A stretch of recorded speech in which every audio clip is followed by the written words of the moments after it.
And hello, YouTube, and welcome back to another episode of the Zone TV Movie Entertainment.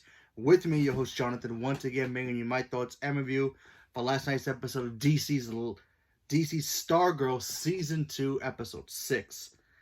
Now, this episode was very interesting. Now, if you have not seen this episode, spoilers, spoilers, spoilers. Now, it should be on the CW app. I know some people in New York couldn't watch it because of the Mets game. It's on the CW app. You can watch it there. Commercials, obviously, but what can you do?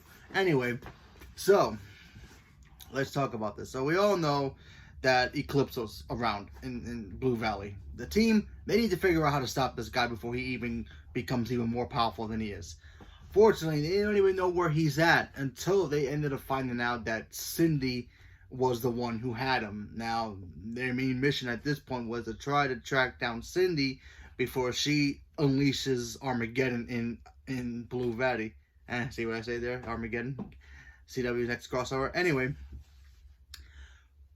the team decided they need to find her before, bad things happen. Unfortunately, Cindy and her new band of Injustice team, they start finding the team first to take them all out. She ends up getting the kids of the violin kid. She got him on her team. Sportsmaster's daughter is now rocking her own suit, so I thought that looked really cool. And who was the other one? There was another one, and there was somebody else. I forgot the other kid's name. She ends up getting all of them. They end up kidnapping Courtney's brother, just to get in with the team, bringing them to a certain location so they could take them out. And they also took out Pat. They took out his striped seats robot suit. They took that apart piece by piece, kind of. And the team literally had to fight them in the school cafeteria. That was a pretty cool looking fight. Obviously, it was really fun to see. Obviously, it was between them and Cindy's team. Obviously, Courtney and the Justice League, they pretty much won because obviously they had more experience, and the fact that Cindy just got these team guys together and just like, hey, they mess with your parents being in jail, or your mom's dead because of these guys. Let's go beat them up. And they kind of got their butts whooped in a way. Now, I know Cindy's the more experienced fighter out of all of them, but yeah, I mean, we didn't even know the kid knew how to play the violin and use its magic on it, so that was kind of interesting seeing that. And then obviously Sportsmaster's daughter, she's very gifted with sports, so I was shocked to see that she was actually pretty good, handling herself. She was trying to take out Hourman, so that was pretty interesting. He had a pretty cool fight scene in the bathroom. That was pretty cool. And then of course, Courtney and Cindy, they ended up fighting each other. Excuse me. Which ended up pretty cool. It kind of reminded me of when, Cobra Kai. If you ever seen Cobra Kai, there's this one episode, forgot what season it was, where the team decides, you know what, we got to go take out Cobra Kai now. If we don't take them out now, we're going to get our butts whooped. They go in there, kind of like try to ambush them, and then they got their butts whooped. Same thing here. Cindy pretty much, oh yeah, I have a plan. Let's get Courtney's brother, kidnap her, have them come to us, and we could beat them up. But they kind of got their butts whooped because there was really no strategy of what they were trying to do. Obviously, Cindy has the training, like I said before, but the others, kind of just discovering their powers, or their purpose of what they should be doing, and they kind of went in there kind of overconfident. And it took Courtney and Yolanda and the rest of the team to pretty much take them out.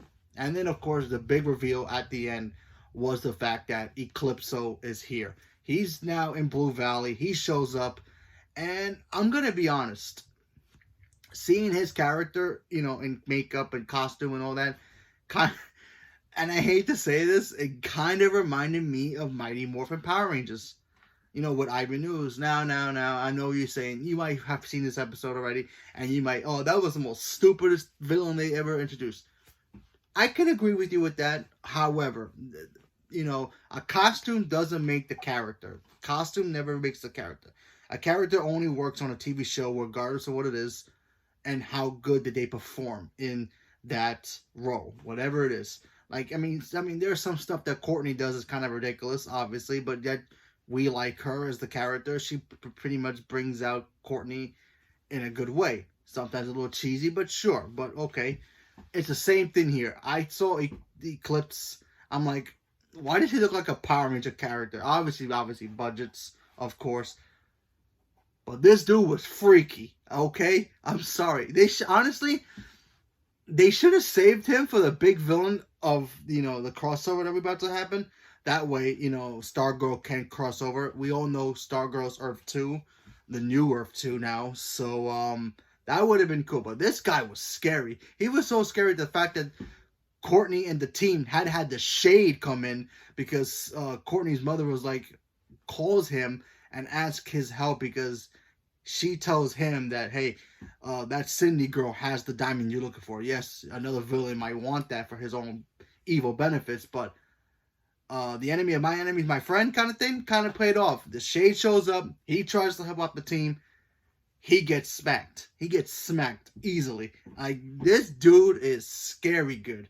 I like I said, I'm not so familiar about his comic book origin, but I know this guy is crazy. Literally, there's a moment where Courtney tries to use the staff. He grabs it and like sucks the energy out of it, and the staff is just like a staff. It's not even glowing anymore. That's how crazy this guy looks.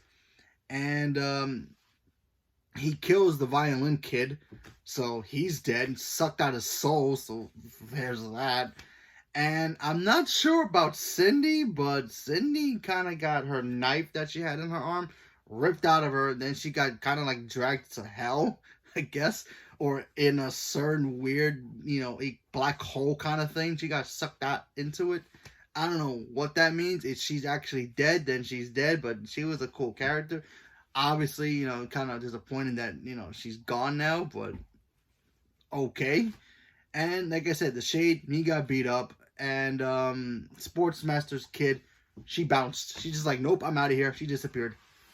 So now the team literally has to try to figure out how to stop this guy, because he's powerful, like very powerful. And like I said, a costume, a look does not mean anything. If this character does not deliver as a villain and is not believable, then it doesn't work.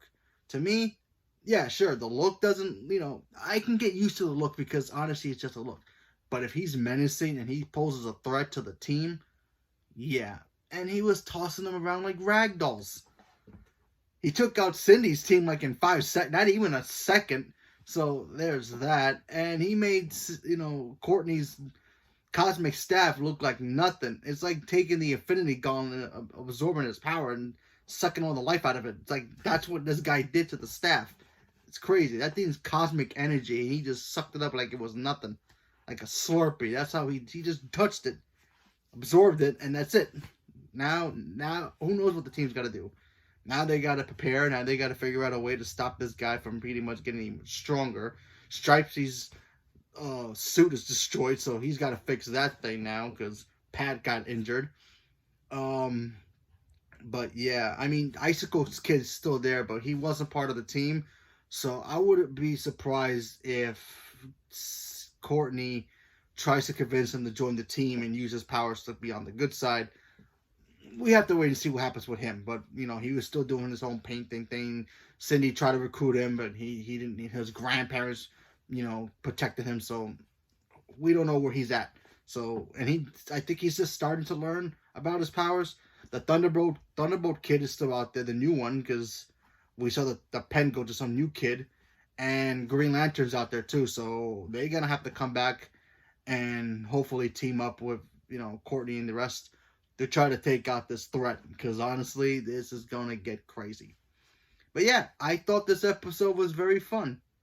Cool little fight scene. The team, almost got ambushed, but then it got reversed, so they, because Cindy's team didn't really have kind of a strategy. They just went into it blindly, got their butts whooped. Then they got destroyed by a new threat that just happened. The Shade, who was the big bad, he got beat up too. So who knows what happened to him? I don't know what happened to him, but it looks like his powers are kind of defective because he teleported somewhere else. I guess he teleported home and then he teleported again. So who knows if his powers are wanky right now? But we have to wait to see what happens. But like I said, very good job with the episode. And yeah, I don't care about the look of the villain. You know, it doesn't really matter as long as the execution did its job. And I think it did really, to me, it did its job. He was menacing. He was powerful. He made the kids look like amateurs. Obviously, they are kids, but still. But yeah. So, and he was creepy at the same time. So good job on the show. So leave a comment below. Let me know what you guys thought about this episode, because I thought this episode was very well handled, very well done, and I enjoyed it. So leave a comment below. Let me know what you guys thought about it. Stay tuned for more, and thank you very much, and have a good day.